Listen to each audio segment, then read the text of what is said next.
Halo semuanya, ketemu lagi dengan Bu Sela. Semoga kalian di sana dalam keadaan sehat semua ya. Pada video kali ini, Bu Guru akan membahas bab koordinat Kartesius tentang istilah-istilah yang terdapat pada bidang Kartesius. So, siapkan alat tulis kalian. Mari kita mulai. Sebelum masuk ke materi, Bu Guru akan memberitahu dulu tujuan pembelajaran kali ini.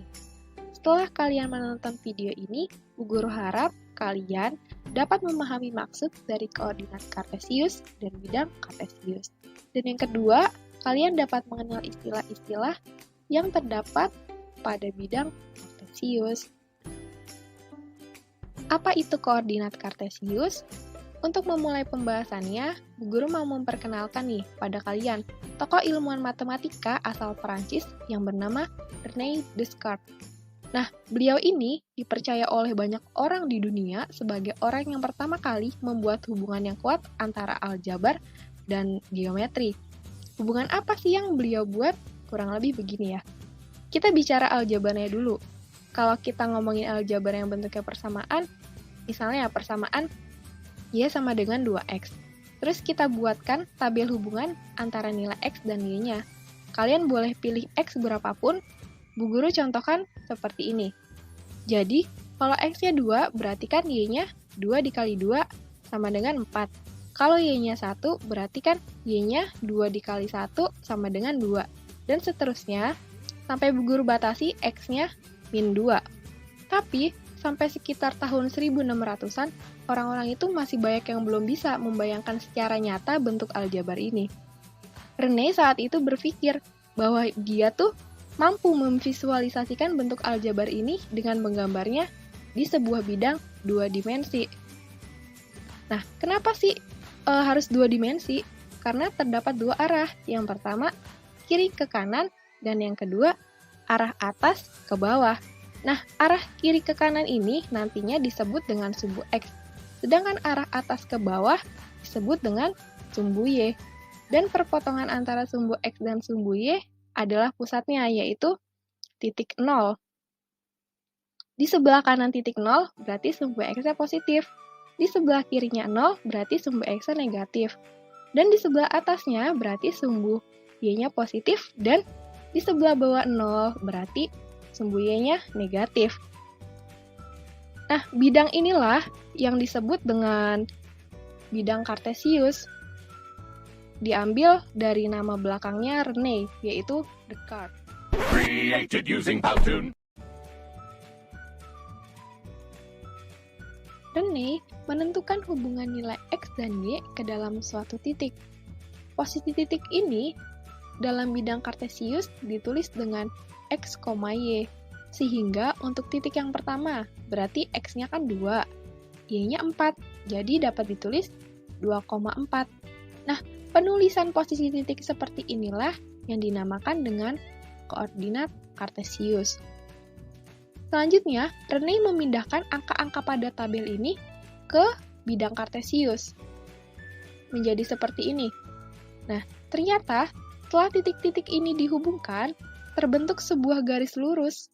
Setelah René menentukan hubungan ini, barulah orang-orang memahami bahwa bentuk aljabar ternyata bisa divisualisasikan secara geometri pada suatu bidang datar. Nah, itu tadi sedikit pengenalan tentang bidang Kartesius dan koordinat Kartesius. Selanjutnya, kita akan membahas tentang istilah pada bidang Kartesius. Terdapat istilah pada bidang Kartesius yaitu koordinat. Koordinat ini merupakan posisi titik pada bidang Kartesius yang dapat ditulis dengan bentuk X, Y. Nah, jadi dituliskan nilai X-nya berapa dan nilai Y-nya berapa gitu ya. Nah, nilai X-nya aja itu disebut dengan absis. Lalu nilai Y-nya aja itu disebut dengan ordinat. Jadi kalau ditanya nilai ordinatnya berapa, berarti nilai X-nya. Nilai Y-nya aja gitu ya. Nah, kita coba ke contoh soalnya nih. Bisa dilihat pada bidang Kartesius terdapat titik A dan titik B. Nah, yang pertama kita akan cari dulu koordinat titik A. Berarti kan tadi bentuknya X, Y tuh. Nah, kita cek dulu nih. Di sumbu X, nilai titik A-nya berapa? Kita hubungkan titik A ke sumbu X. Nah, ini. Ketemu ya, berarti X-nya 3. Lalu, kita hubungkan titik A ke sumbu Y. Nah, ketemu 5. Jadi, koordinat titik A yaitu 3,5. Selanjutnya, apsis titik A. Apsisnya berarti 3. Dan ordinat titik A-nya berarti Y-nya. Jadi 5. Nah, selanjutnya, koordinat titik B. Nah, caranya masih sama kayak yang tadi, kita hubungkan titik B ke sumbu X. Nah, ketemu X-nya min 4. Dan kita hubungkan titik B ke sumbu Y. Ketemu min 3. Jadi, koordinat titik B min 4, min 3. Lalu apsisnya berarti X-nya. X-nya minus 4. Dan ordinatnya berarti Y di min 3. Gitu ya. Bisa dipahami sampai sini? Semoga bisa dipahami dengan baik. Ya baik, sekarang kita lanjut membahas tentang istilah kuadran. Kalau kalian lihat di gambar, sumbu X dan sumbu Y-nya kan berpotongan. Lalu muncul 4 wilayah yang berbeda. Ada wilayah kanan atas, wilayah kiri atas, wilayah kiri bawah, dan wilayah kanan bawah gitu ya. Dan setiap wilayah ini memiliki karakteristik yang berbeda. Kenapa disebut kuadran?